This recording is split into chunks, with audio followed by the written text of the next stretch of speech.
오늘 은혜 받을 하나님의 말씀은 마태복음 10장 1절에서부터 15절까지 말씀입니다. 마태복음 10장 1절에서부터 15절까지 말씀, 우리 한 절씩 우리 교독하겠습니다. 신약성경 14페이지 있습니다. 한 절씩 교독합니다. 제가 1절 읽습니다. 예수께서 그의 12 제자를 부르사 더러운 귀신을 쫓아내며 모든 병과 모든 약한 것을 고치는 권능을 주시니라.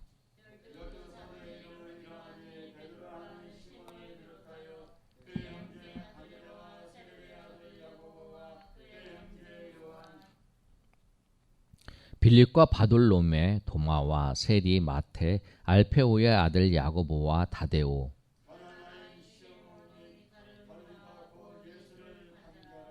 예수께서 이 12를 보내시며 명하여 이르시되 이방인의 길로도 가지 말고 사마리아에 인해 고을에도 들어가지 말고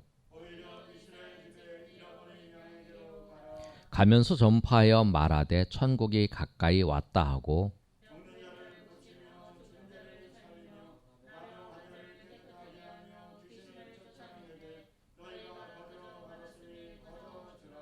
너희 전대에 금이나 은이나 동을 가지지 말고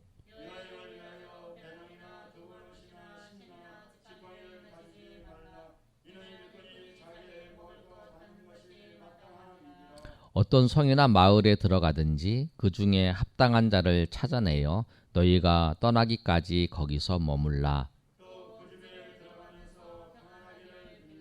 그 집에 이에 합당하면 너희 빈 평안이 거기 임할 것이요 만일 합당하지 아니하면 그 평안이 너희에게 돌아올 것이니라.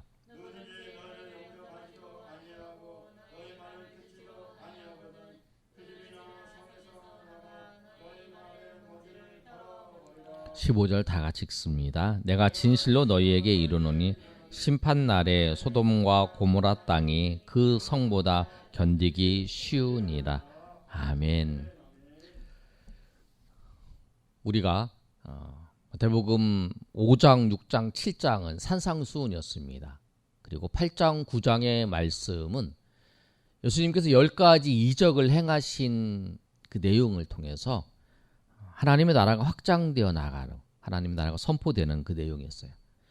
10장의 시작이 이제 예수님께서 12 제자를 부르셨어요. 12 제자를 부르시고 난 다음에 그들에게 10장 1절의 말씀을 보면 뭐라고 말씀하고 있냐면 예수께서 그 12 제자를 부르사 더러운 귀신을 쫓아내며 모든 병과 모든 약한 것을 고치는 권능을 주시니라. 예수님께서 그 제자들 12 제자들을 파송하는 거예요. 사마리아 땅으로 보내지 않고 이제 이스라엘의 잃어버린 양에게로 이제 보내는 장면이 5절에 나오는 거죠. 예수께서 이 12를 보내시며 명하여 이르시되, 예수님께서 보내시는 거예요. 12 제자를 파송하는 거죠. 제자를 보내면서 하신 말씀이에요. 그래서 그 권능을 먼저 주시고 그 다음에 12 제자의 이름을 2절에서부터 4절까지가 기록되어 있어요. 근데 예수님께서 우리를 보내실 때에 그냥 보내시지 않으신다는 거예요. 권능을 주세요. 사도행전 1장 8절의 말씀을 보면 성령이 너희에게 임하시면 너희가 권능을 받고 예루살렘과 유대와 사마리아 땅끝까지 이르러 증인이 되리라고 말씀하셨어요. 우리가 생각할 때 12 제자들에게 예수님께서 그들을 보내셨다. 마태복음은 그랬어요. 그러나 예수님이 승천하실 때에 그 올라가시 감람산에서 제자들에게 말씀하실 때 제자들 성령이 너에게 임하시면, 그래서 오순절 성령 강림이 일어나잖아요. 그러고 난 다음에 이제 그들에게 권능을 받고 예루살렘과 증인이 된다는 말씀을. 예수님께서 보내실 때 그냥 보내시지 않으신다는 거예요. 권능을 주세요. 오늘 말씀에도 예수님께서 제자들을 보내실 때에 제일 먼저 주신 게 뭐냐면 권능을 주셨어요. 근데 그 권능이 더러운 귀신을 쫓아내고 모든 병과 모든 약한 것을 고치는 권능을 주셨다라고 하는 거예요. 예수님께서 그냥 보내셔 권능을 주세요. 그런데 여러분 우리가 생각할 게 뭐냐면 예수님께서 더러운 귀신을 쫓아내고 모든 병과 모든 약한 것을 고치는 권능을 주셨어요. 근데 권능을 주셨는데 그래서 우리가 지금도 해야 될 건 뭐냐면 우리가 귀신 들린 자가 있으면 기도해야 되고 그다음에 병든 자가 있으면 우리가 기도해야 되는 거예요. 약한 자가 있으면 그걸로 기도해야 돼요. 그러나 예수님은 하나님이세요. 그래서 예수님이 기도하면 예수님이 붙잡으시면 그 영혼이 그 사람이 나을 거 예수님은 아세요. 왜냐하면 예수님은 하나님이시기 때문에. 그러나 우리에게 권능을 주셨는데 우리가 기도한다. 그 권능이 나타나는 것, 그 능력이 나타나는 것은 다르다는 거예요. 우리가 기도하면 나을 수도 있어요. 나는 하나님께서 역사하시면 낫는 경우도 있어요. 하나님이 역사하시면. 그러나 이 역사하시는 거는 누가 하냐면 하나님이 하시는 거라는 거예요. 그러나 우리가 해야 될 건 뭐냐면 우리가 병든 자를 위해서 기도하고 귀신 들린 자를 위해서 기도하고 그리고 그렇게 하는 거라는 거예요. 그랬을 때의 제자들이 지금도 그러잖아요. 선교지에 가서 선교를 할 때에 예수 이름으로 그들이 기도할 때에 질병이 낫는 경우도 있어요. 그래서 내가 지금 하나님 앞에 하나님의 이름으로 내가 예수님의 이름으로 기도한다고 해서 이 사람이 질병이 낫는가? 그건 다른 거예요. 무슨 말인지 아시겠죠? 꼭 그걸 기억하셔야 돼요. 내가 기도한다고 낫는 게 아니라 주님께서 우리의 권능을 주셨는데 그 권능이 나타날 때는 하나님이 정하신 거라는 거예요. 그러니까 제자들이 우리가 예수 믿는 사람들이 우리의 권능을 주셨지만 어떤 경우에는 내가 생각지도 않고 하나님 은혜 가운데에서 그 영혼을 불쌍히 여겨서 기도했는데 어떤 경우는 낫는 경우도 있어요. 또 어떤 사람은 기도했는데 안 낫는 경우도 있죠. 그러니까 우리가 해야 되는 건 뭐냐면 우리에게 주신 그 은혜를 하나님이 우리에게 주신 그 기도의 권능을 기도의 은혜를 주셨기 때문에 우리가 그런 자들을 위해서 기도하며 섬긴다는 거예요. 그랬을 때 하나님의 역사가 나타나는 거예요. 그래서 우리가 항상 그 모든 것의 결과는 나에게 있는 게 아니라 주님께서 그 모든 결과를 나타내시고 그 능력을 나타내시는 주님이기 때문에 우리가 그 말씀을 붙잡고 가서 기도해주고 선포하고 하는 일들은 우리에게 주어지는 거예요. 그 다음에 그것을 통해서 하나님의 능력이 나타나고 하나님의 권능이 나타나면 하나님의 주관 안에 달려있다는 거예요. 그래서 우리가 항상 병든 자를 위해서 기도해주고 귀신 들린 자가 있다면 그 영혼을 위해서 기도해주고 약한 자가 있으면 약한 것을 위해서 기도하시는 저희 여러분 되시기를 예수님의 이름으로 축복합니다. 그래서 사도들이 나가서 사도행전에서 보면은 그 말씀을 붙잡고 나갔을 때에 집사 빌립도 놀라운 역사가 일어나고 또 베드로도 놀라운 역사가 일어나고 바울도 놀라운 역사가 일어나는 경우들을 보잖아요. 그렇죠? 그래서 항상 바울이 기도할 때마다 귀신이 쫓아난 게 아니고 항상 바울이 기도할 때마다 그 사람이 살아난 것도 아니잖아요.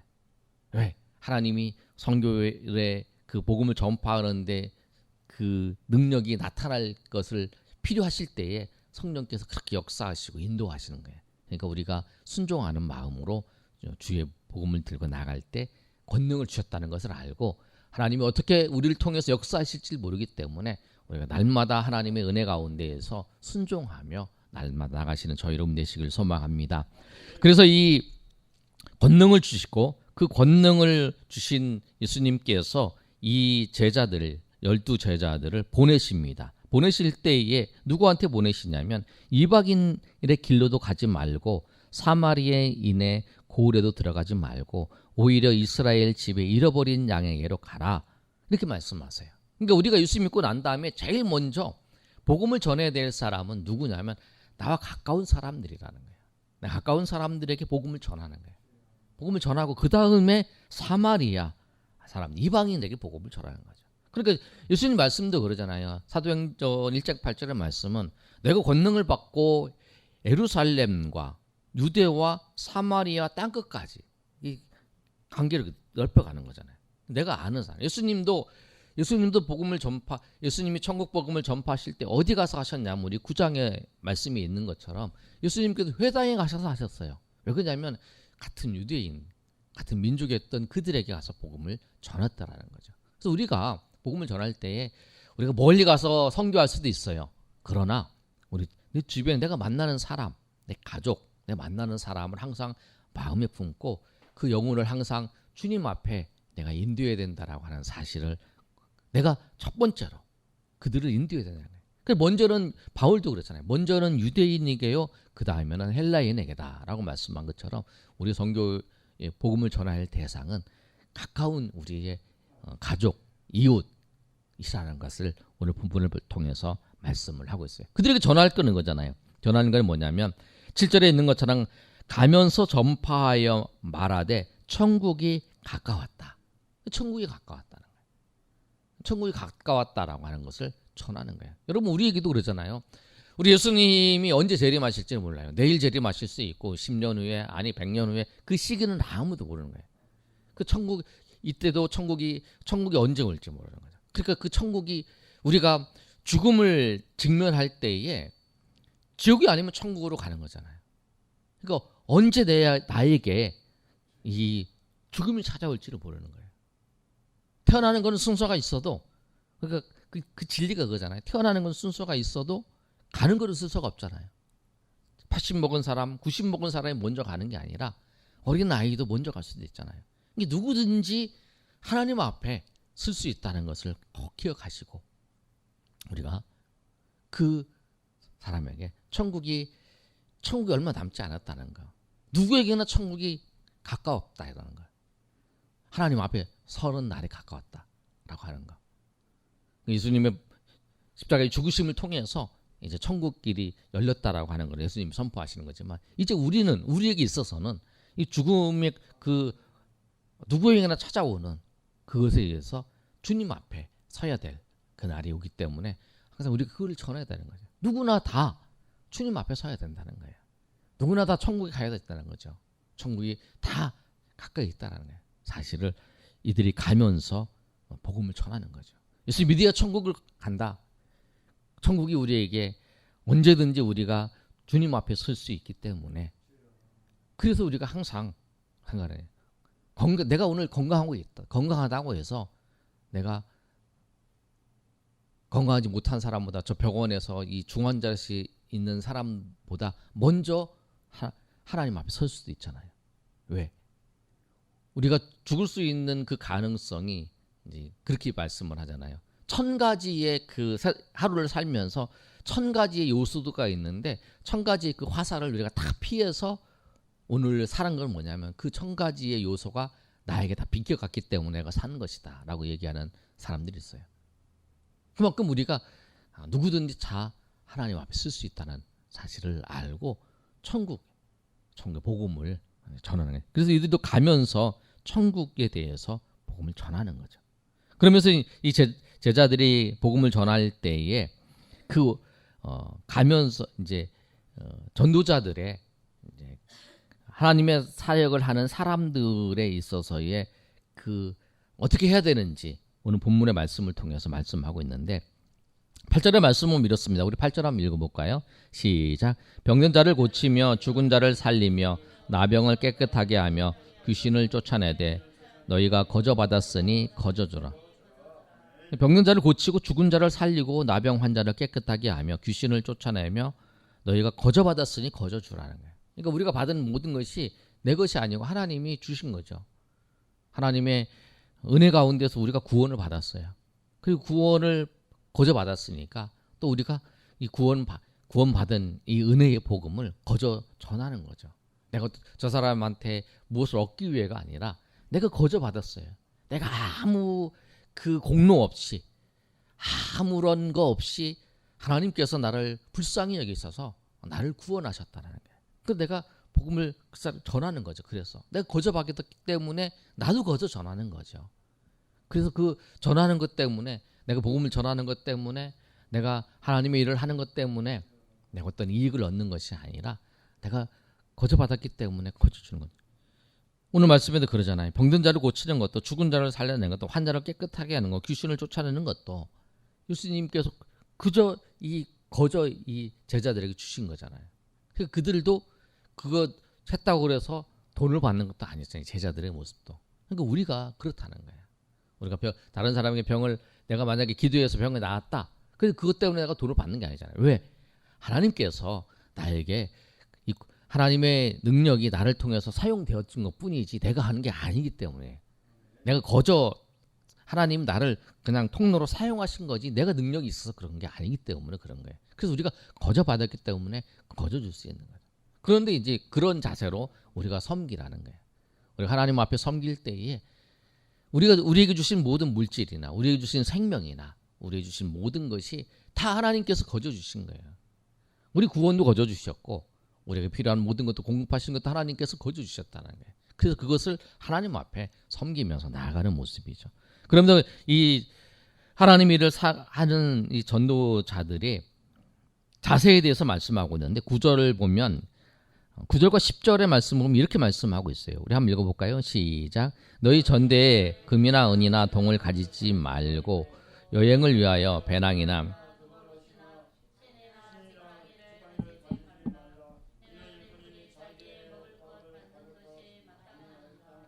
그러니까 우리가 이제 이 전도 이제 사역 하나님의 일을 하는 사람들의 염려에 내가 먹고 살 수 있을까?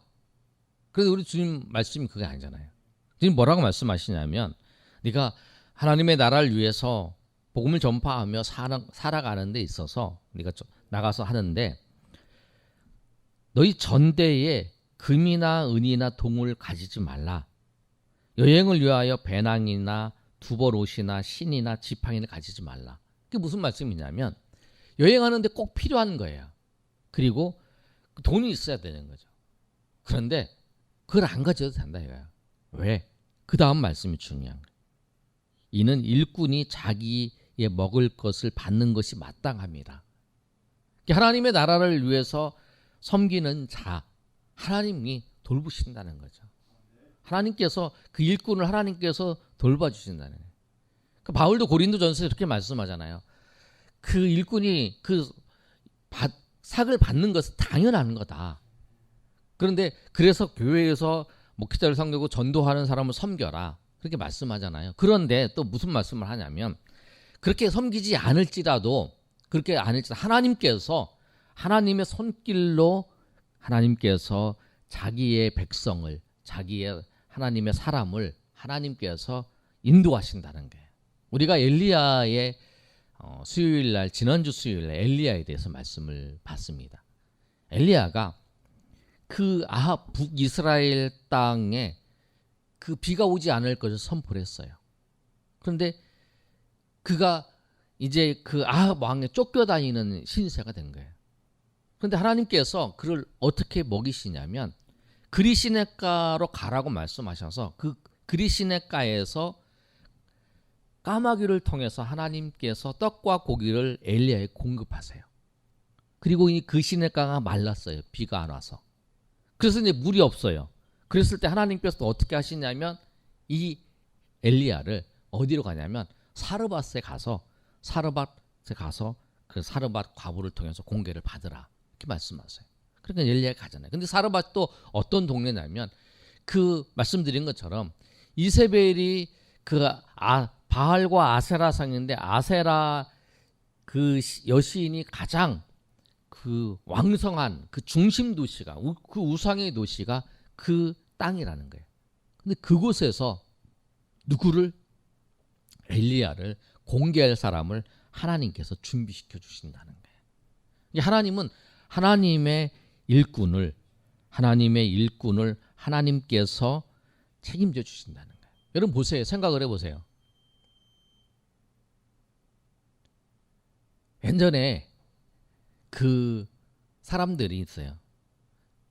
농사를 짓고 이제 일꾼을 불러서 이제 일을 하잖아요. 그런 거 보면 옛날에 농수라 그런 거 봤잖아요. 그러면 집에서 음식을 할 때 누구를 먼저 생각해 주냐면 그 농사를 지은 때에 그 일하시는 분들의 음식을 제일 먼저 챙겨줘요. 그 다음에 식구가 먹는 거예요. 왜냐면 일꾼을 먼저 챙겨주는 거라는 거예요. 하나님께서 그러신다. 우리가 그 생각을 해보세요. 전쟁을 하고 있어요. 전쟁을 하고 있는데 누구한테 먼저 그 필요한 물자와 음식을 제공해 주냐면 전쟁을 하는 사람에게 군인에게 제공해 줘요. 왜 그러냐면 전쟁에 승리해야 되니까. 하나님께서 하나님의 나라를 세워가는 데 있어서 그 하나님의 일꾼들을 그가 배낭을 가지지 않고 갈지라도 그가 금이나 은을 챙겨서 갖고 가지 않을지라도 하나님께서 챙겨주신다는 거예요. 염려하지 말라는 거예요. 하나님께서 챙겨주신다는 거예요. 그리고 이제 그 다음에 이제 뭐라고 말씀하고 있냐면, 내가 구체적으로 네가 어떤 성에 들어갔다. 그럼 성에 들어가면 너희를 공개할 사람을, 너희를 협조할 사람을 찾아라는 거예요. 성에 들어가면. 이게 그 말씀이에요. 11절의 말씀이 뭐라고 있냐면, 어떤 성이나 마을에 들어가든지 그 중에 합당한 자를 찾아내어 너희가 떠나기까지 거기서 머물라. 또 그 집에 가면서 평안을 빌라. 그 집이 이에 합당하면 너희 빈 평안이 거기에 임할 것이요, 만일 합당하지 아니하면 그 평안이 너희에게 돌아올 것이니라. 그러니까 하나님께서 그 하나님의 일을 하는 사람들은 항상 하나님께서 그 돕는 자를 준비해 주신다라고 하는 거예요. 분명히 준비해 주세요. 엘리야에게, 그 하나님의 일을 하기 위해서 하는 엘리야에게 사람이 없으니까 누구를, 까마귀를 통해서라도 하나님께서는 엘리야를 도우시고, 그 과부를 통해서 가장 그 시대의 가장 연약한 과부를 통해서 하나님께서 돌보신다는 거예요. 이 성에 들어가서도 하나님이 그 사람을 돕는 사람들이 있다라고 하는 거예요. 하나님이 예비하신 사람들이 분명히 있다라는 사실. 그 하나님께서 그 사람을 찾아서 그 집에서 있으라는 거예요. 그리고 그 집에 들어갔을 때에 그 집에 평안을 빌어주라는 거예요. 근데 만약에 그 사람이 그 평안을 빌고 거기에 머물러 있으면 그 사람에게 평안이 들어갈 것이다. 그러나 그 사람이 만약에 영접하지 않으면 그 평안이 나에게 올 것이라고 하는 거예요. 그러니까 우리가, 예수 믿는 우리에게 있어서 중요한 게 뭐냐면 하나의 법칙이 있어요. 부메랑이잖아요. 부메랑이 샥 던지면 이렇게 목표를 안 맞으면 막 돌아오잖아요. 딱 돌아오는데, 우리가 저 사람을 위해서 축복을 빌었어요. 평안을 빌었어요. 근데 그 사람이 받지 않으면 그 평안이 다 내게 오는 거예요. 내가 저 사람을 위해 축복을 했어요. 복을 빌었어요. 근데 그 사람이 복을 받지 않으면 그게 다 나에게 오는 거예요. 그 사람이 그 축복을 빌었을 때 그걸 받아들이면 그 사람에게 임하는 거지만, 그래서 우리에게 있어서 사람들을 만나서 이야기하고 권면할 때에 그 사람이 평안을 빌어줘야 되는 거예요. 저주를 빌면 그 사람이 저주를 받지 않으면 나에게 돌아오는 거죠.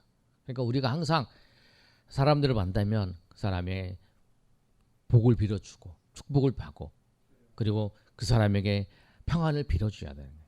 그게 우리가 해야 될 역할이라는 거예요. 그 일을 하라고 말씀하는 거예요.